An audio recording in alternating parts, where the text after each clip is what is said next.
Ok, hoćete se možda pojedinačno sad malo predstaviti, zato što Bangladeš nije...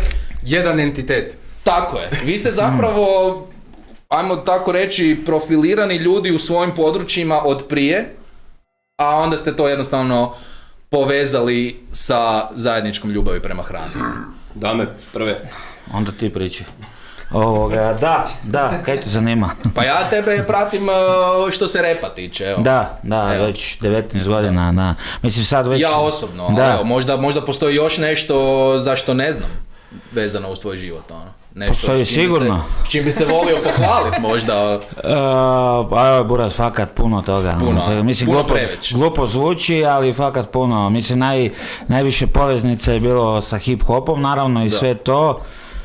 Od frende, znači doslovno od repanja do organiziranja evenata, do, imao sam svoj studio jedno vrijeme, do videoprodukcije, do predavanja hip-hop radionice u školi osnovnoj i do, evo sad, buraz, televizija i hrana, nekako povezano s hip-hopom. Mislim, nije kao hip-hop suština ove emisije, ali pošto smo sva trojica iz tog svijeta i Urban je neki džir, znaš.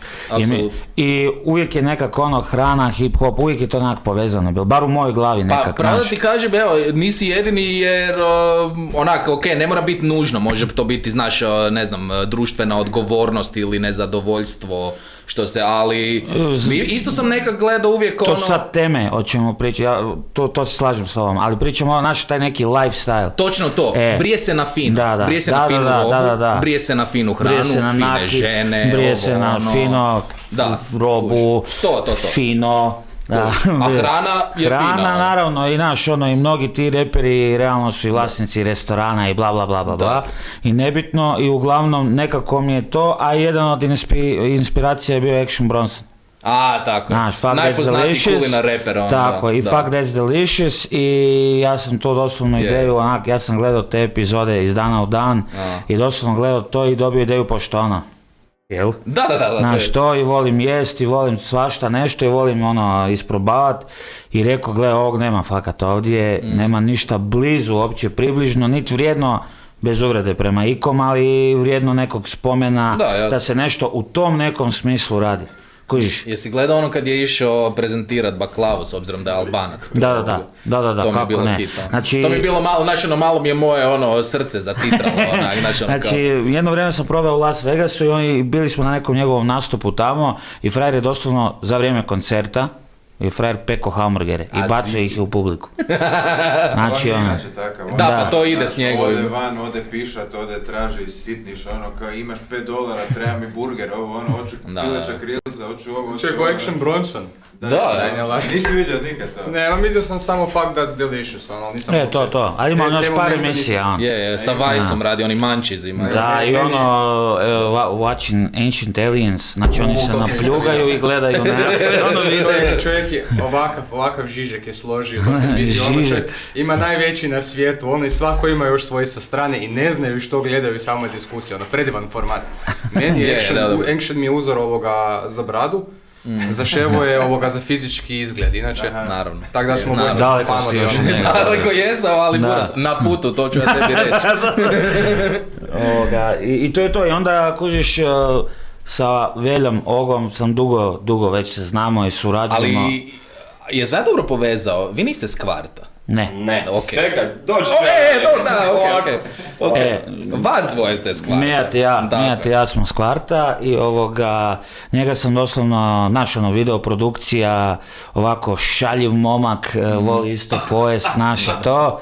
I dobro, imamo odnos izvan svega toga, ko prijatelji i to, i onda sam ga povezao, a on je tu, pogledaj, mali, Dave East, razumiješ, Nipsey Hussle. Jel on baš kao neki mali projektić, kao koliko ga možemo udebljati u što manje moguće vremena? Ne možeš, ali najbolje što ne možeš. Pa to je, najviše jedan. Ne volim, mrzim vas.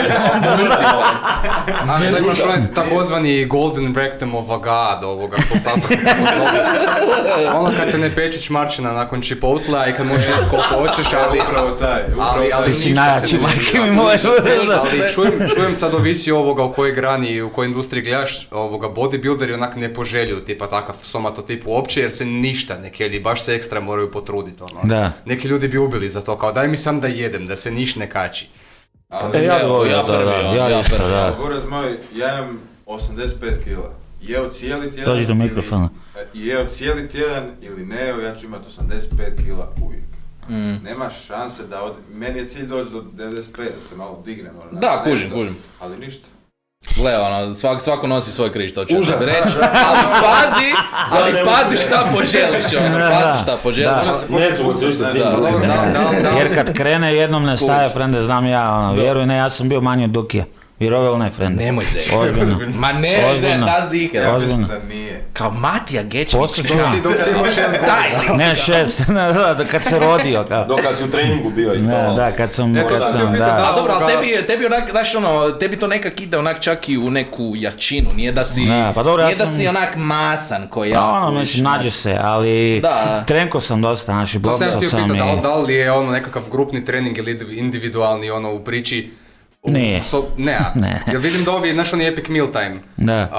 Epic Meal Time, oni su rekli da uredno vježbe, pogotovo muscles glasses, da čovjek koliko pojede, on mora ići trenirati jako. Da, oni mislim, gle, sve kao oni naprave i ako to fakat pojedu moraju biti u najjačem treningu ikada. Jeste gledali te li? Je, baš sam danas gledao nešto sa stejkovima nekim, baš danas. Malo mi je to već postalo čak i degutantno koliko oni onak. To je šok value, zato to i prevlači toliko gledanost, zato što malo je degutantno, malo puno.